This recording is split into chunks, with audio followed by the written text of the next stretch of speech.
Bienvenue sur TechSkillsBase. TechSkillsBase, c'est une chaîne YouTube qui va vous permettre d'apprendre des notions de base sur l'informatique, sur l'ordinateur, et sur les appareils cellulaires, et là on voit les téléphones.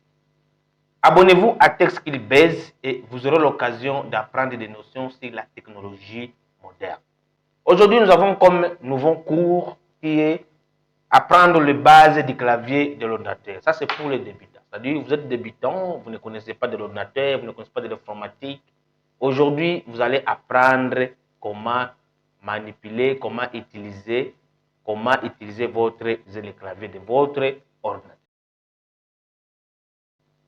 Nous allons passer maintenant à notre cours qui est apprendre les bases du clavier de l'ordinateur. Quel est l'objectif de ce cours? L'objectif de ce cours, c'est-à-dire à la fin de ce cours, l'apprenant sera capable d'identifier les différentes parties du clavier. Vous allez aussi comprendre le rôle de chaque touche du clavier. Vous allez comprendre le rôle de chaque touche à la fin de ce cours. Une fois que vous terminez avec nous, vous commencez du début à la fin, suivre cette vidéo, vous serez capable de comprendre le rôle de chaque touche du clavier. Utilisez le clavier pour écrire et effectuer des actions simples. Vous serez aussi capable, une fois que vous commencez cette vidéo du début à la fin, vous serez aussi capable d'appliquer les raccourcis clavier de base. C'est-à-dire qu'on va vous montrer quels sont les raccourcis clavier et comment ça fonctionne sur votre clavier. Notre point 1, on va maintenant essayer de définir qu'est-ce qu'est un clavier d'ordinateur. Quelle est sa fonction? Quel est son rôle? Maintenant, aujourd'hui, on va vous définir qu'est-ce qu'est un clavier d'ordinateur. Vous devez comprendre que le clavier d'ordinateur est un périphérique d'entrée et qui permet de saisir du texte. Nous voyons les lettres, les chiffres, les symboles. Le clavier, votre clavier, permet aussi de donner des commandes à votre ordinateur. Vous avez votre ordinateur et que vous voulez écrire, vous voulez faire quoi? C'est le clavier qui va vous faire communiquer avec votre ordinateur. Ça permet de donner des commandes à l'ordinateur. Exemple, écrire un document, taper un mot de passe et utiliser des raccourcis. Deuxième point, nous avons notre deuxième point, c'est les différentes parties du clavier. Aujourd'hui, on va vous montrer les différentes parties de votre clavier. Les différentes parties de votre clavier. En commençant par les numéroter, on les numérote. On commence par le point A. Nous avons le pavé alphanumérique.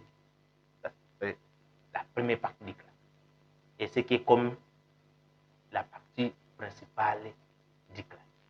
Laissez-moi soulever mon clavier pour que vous puissiez voir. Vous voyez, c'est ça le clavier. Il faut savoir que nous avons deux types de claviers. Et nous avons les claviers QWERTY et les claviers AZERTY. Le clavier que nous utilisons, c'est un clavier QWERTY. Mais le fonctionnement est le même. Le fonctionnement est le même. C'est seulement l'apparence qui est différente parmi les deux claviers, mais le fonctionnement est le même. Quand on parle de la partie alphanumérique, c'est-à-dire, c'est la partie ici. Laissez-moi commencer par ici pour que vous puissiez voir. C'est la partie ici. Laissez-moi prendre le stylo. C'est la partie ici. C'est la partie alpha. Je ne sais pas si nous sommes ensemble, vous voyez très bien. C'est la partie alphanumérique. C'est ce qu'on appelle la partie alphanumérique. C'est la partie principale du clavier. C'est la partie principale du clavier. Alors, qu'est-ce que ça contient, cette partie alphanumérique? C'est-à-dire, la partie alphanumérique, c'est les pavés. Laisse-moi appeler ça. C'est les pavés. On appelle ça les pavés alphanumériques. On appelle ça le pavé alphanumérique. C'est ça, le pavé alphanumérique. N'est-ce pas si vous voyez ça très bien?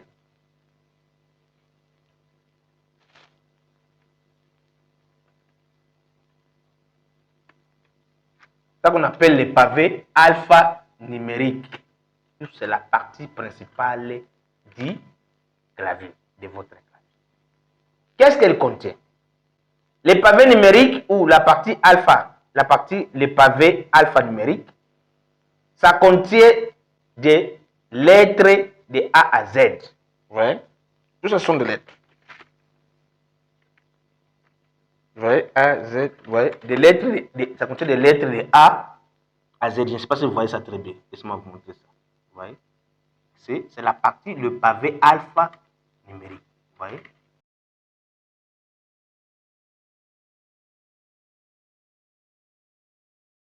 Qu'est-ce que notre partie pavé alphanumérique contient? Le pavé partie alphanumérique contient, quand vous regardez trop bien, là-bas, vous allez trouver que ça contient des lettres, des lettres de A à Z. Vous voyez, quand vous regardez, ça contient des lettres de A à Z. Pas seulement des lettres, quand vous regardez aussi, ça contient aussi des chiffres. Des chiffres de 0 à 9, quand vous regardez très bien. Des chiffres de 0 à 9. Et aussi, pas aussi seulement les chiffres, vous allez trouver aussi des symboles. Quand vous regardez en haut, c'est la partie où il y a les chiffres. Vous allez trouver qu'en dessous des chiffres, il y a aussi des symboles. Et quand vous regardez aussi dans certaines touches, dans certaines lettres, certaines touches où il y a des lettres, il y a aussi des symboles. C'est-à-dire les caractères supérieurs et les caractères inférieurs. Quand vous regardez s'il y a des caractères supérieurs, regardez ici, caractères supérieurs et les caractères inférieurs. Quand vous regardez ici, caractères supérieurs et les caractères inférieurs. C'est ça notre partie pavé alpha numérique. Maintenant, quelle est maintenant l'utilisation de cette partie? L'utilisation de cette partie, ça permet d'écrire les textes, des emails et des mots de passe. Nous allons maintenant passer par notre point B, c'est le pavé numérique, qui est une autre partie du clavier. Et quand on parle de pavé numérique, c'est une partie qui est située à droite du clavier. C'est ça le pavé numérique. C'est la partie qui est située à droite de notre clavier. C'est ça qu'on appelle le pavé numérique. Le pavé numérique. Et quand vous regardez les touches du pavé numérique, qu'est-ce que le pavé numérique contient? Le pavé numérique contient des chiffres, quand vous regardez trop bien. Ça contient des chiffres de 0 à 9. Ça contient des chiffres de 0 à 9. Et pas seulement les chiffres, il faut voir aussi, ça contient aussi des signes. Quand vous regardez, ça contient aussi des signes. Par exemple, les signes de multiplication, les signes de soustraction, les signes d'addition, et même les signes de division. Ça contient des chiffres de 0 à 9. Ça contient des signes.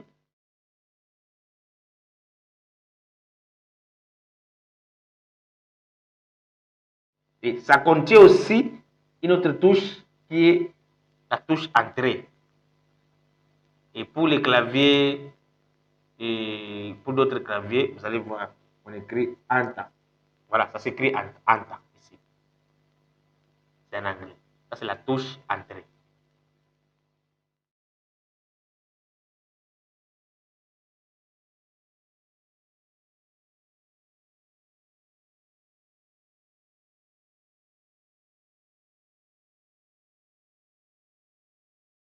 Disons quoi? Disons que c'est ça. Des chiffres de 0 à 9 pour notre pavé numérique, cette partie. Nous avons aussi des signes de division, de multiplication, de soustraction et d'addition. Et nous avons aussi la touche ici, qui est appelée la touche entrée. En anglais, on écrit ça Anta. Ouais. Nous avons aussi la touche delete, c'est-à-dire la touche supprimée. Ouais. La touche supprimée.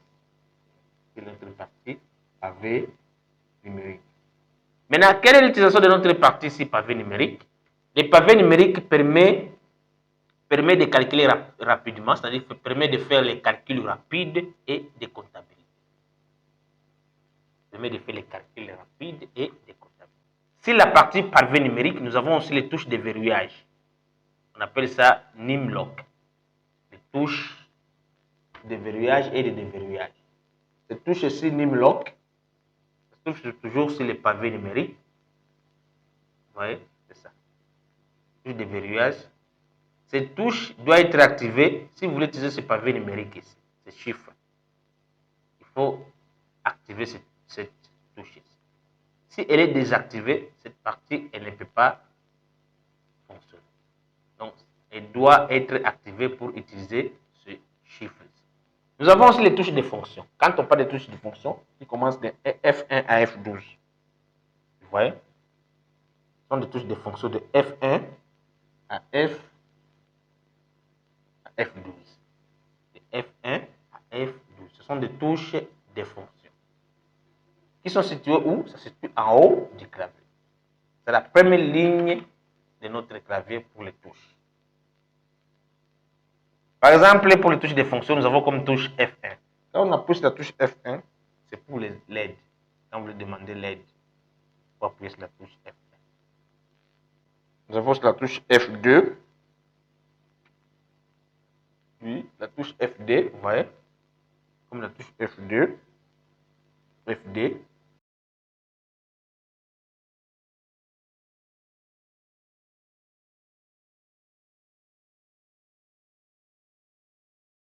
Ça va vous permettre aussi de renommer un fichier ou même un dossier.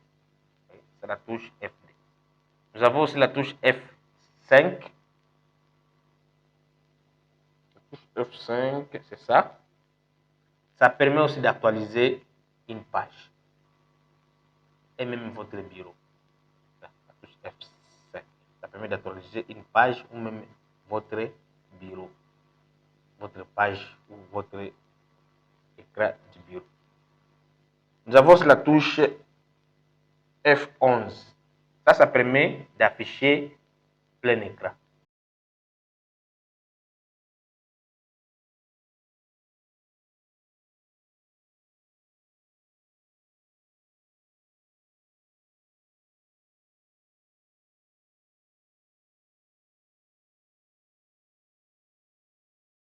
Ces touches que vous voyez ici changent de rôle selon le logiciel que vous utilisez.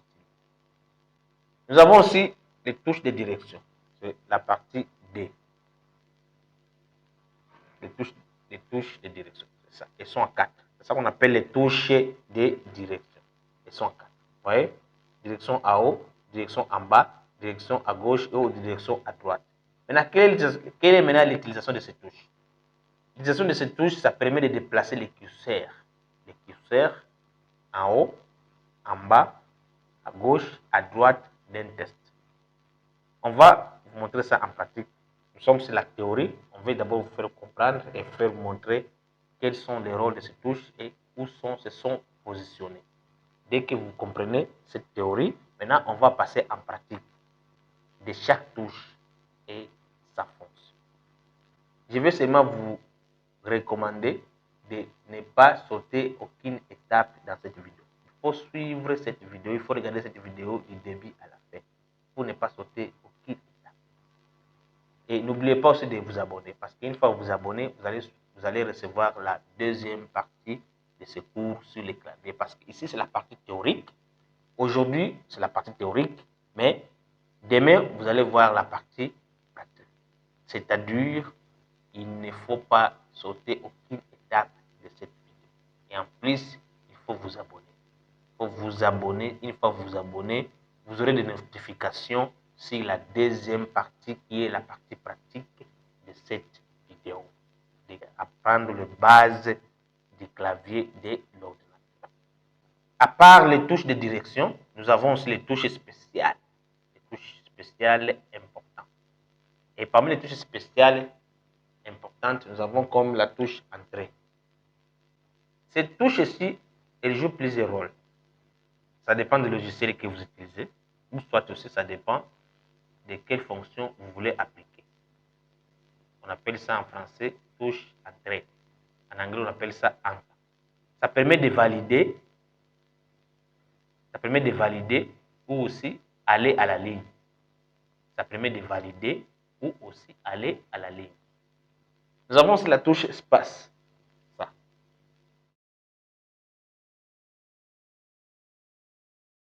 Nous avons aussi la touche espace. C'est ça la touche espace. Vous voyez? La touche espace permet de créer un espace. C'est-à-dire, vous écrivez, vous êtes dans un test en train d'écrire et vous voulez commencer une autre paragraphe, vous voulez commencer un autre mot. Il faut qu'il y ait entre deux mots l'espace. Vous allez appuyer cette touche pour espacer les deux mots.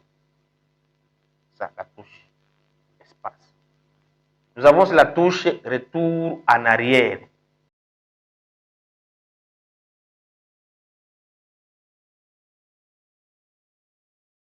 On appelle ça en anglais backspace. Backspace, la touche, c'est-à-dire que sur les claviers anglais et un clavier QWERTY. On appelle ça, nous sommes sur les claviers QWERTY. On appelle ça backspace. Backspace, vous voyez? Ça permet de supprimer des caractères à gauche.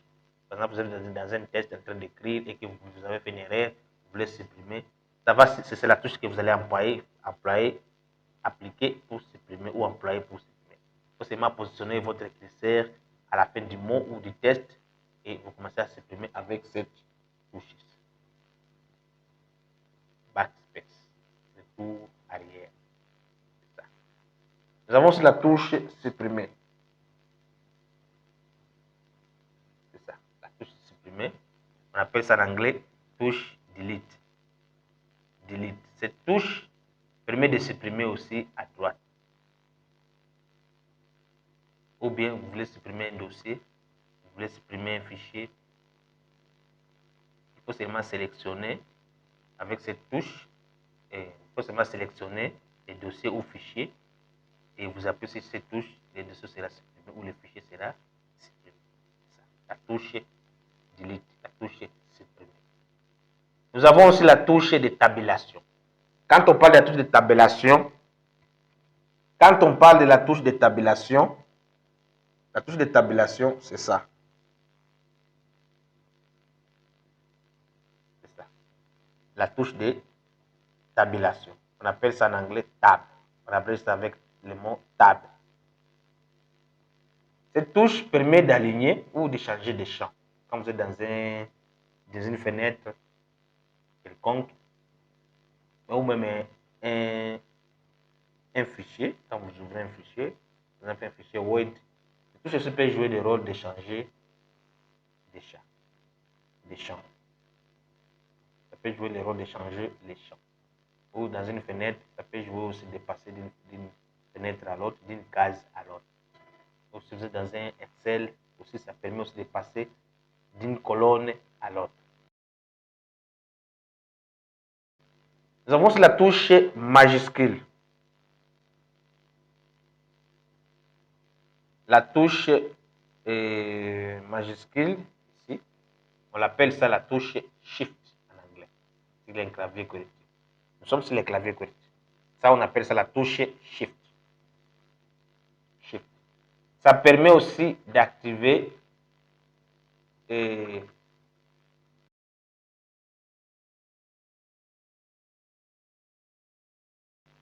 ça permet d'activer majuscule. Ouais, ça permet d'activer majuscule ou les symboles. Par exemple, vous êtes ici, vous voyez ici, nous avons, c'est une touche, nous avons des caractères. C'est une touche, nous avons des caractères. Alors, vous voulez, par exemple, écrire les caractères ici, pourcentage. Parce qu'une fois que vous tapez sur cette touche, ça va vous donner 5. Mais vous voulez écrire le pourcentage. Vous devez activer cette touche majuscule. Après, quand vous activez cette touche, ça va maintenant vous donner les caractères en haut.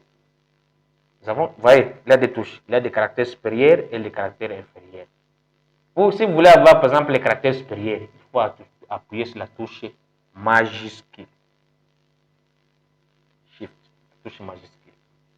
Qui va vous permettre d'avoir les caractères supérieurs, par exemple, qui est arrobase.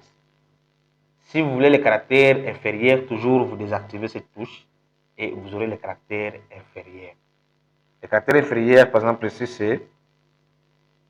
c'est 5, c'est 4, et les caractères supérieurs, c'est les dollars.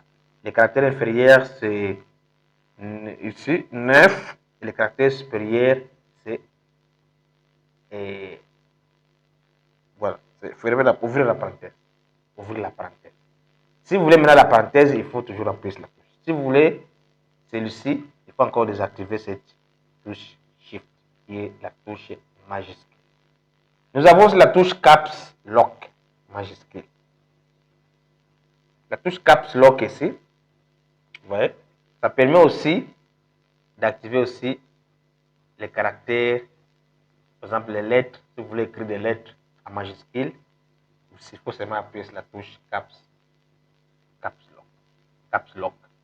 Vous voyez, vous voulez écrire des lettres en majuscule, appuyez sur la touche Caps Lock. Vous voulez écrire les lettres en minuscule, désactivez la touche Caps Lock.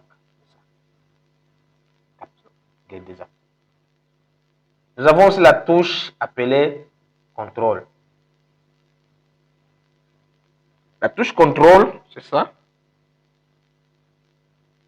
Cette touche, ça permet aussi d'appliquer les raccourcis du clavier. Si vous voulez faire si vous voulez appliquer les raccourcis du clavier, c'est la touche qu'on utilise souvent. Par exemple, si vous voulez combiner, quand vous voulez supprimer ou coller coller un fichier ou un dossier ou un test, vous appuyez en même temps CTRL. Ici, vous appuyez en même temps CTRL si vous voulez coller et en même temps la touche V. Au même moment, ça va coller un fichier ou un dossier que vous aviez sélectionné à copier. Vous voyez, c'est ça. C'est une touche de raccourci. Nous avons la touche Alt. Ça, c'est la touche qui a des fonctions secondaires. La touche Alt qui a des fonctions secondaires. Il arrive parfois, par exemple, sur la pavée numérique, vous appuyez sur la touche Alt et vous appuyez sur le chiffre 64 à même moment. Vous allez trouver, ça va vous donner l'arrobase. Donc, c'est une touche secondaire qui ont des fonctions secondaires. Nous avons le menu démarrer. C'est la touche menu démarrer. La touche menu démarrer permet d'activer le menu, d'afficher ou d'activer le menu démarrer. Quand vous appuyez sur cette touche, ça va vous afficher sur votre écran les menus démarrer. Les menus démarrer, vous connaissez bien les menus démarrer. Si vous voulez suivre et que vous voulez savoir quelle est la définition des menus démarrer, il faut aller dans notre chaîne TechSkill Base. Là où on écrit interface, il y a une vidéo où on écrit interface de Windows. Et là où on explique qu'est-ce qu'un fichier, qu'est-ce qu'un dossier et qu'est-ce qu'un menu démarrer. Donc on explique toutes les parties internes de l'ordinateur. Allez seulement sur notre chaîne, abonnez-vous d'abord et allez sur notre chaîne, écrivez interface de Windows ou écrivez seulement TechSkill Base. Ça va vous amener automatiquement dans la chaîne TechSkill Base. Après, vous allez chercher la vidéo, on écrit interface de Windows. Ça explique toutes ces histoires comme le Windows, menu démarrer c'est quoi, dossier c'est quoi et fichier c'est quoi. Cette touche se permet d'afficher les menus démarrer. Vous allez voir ça quand nous serons dans la partie. C'est pour ça que je vous dis qu'il faut vous abonner. Abonnez-vous pour ne pas échapper à aucune étape. Voilà, nous avons, c'est ça, notre dernier point pour aujourd'hui. C'est notre dernier point pour aujourd'hui. Et la prochaine fois, nous allons commencer à expliquer les raccourcis du clavier et aussi, on va passer par la partie pratique qui va vous permettre de comprendre maintenant les notions sur les bases du clavier de l'ordinateur.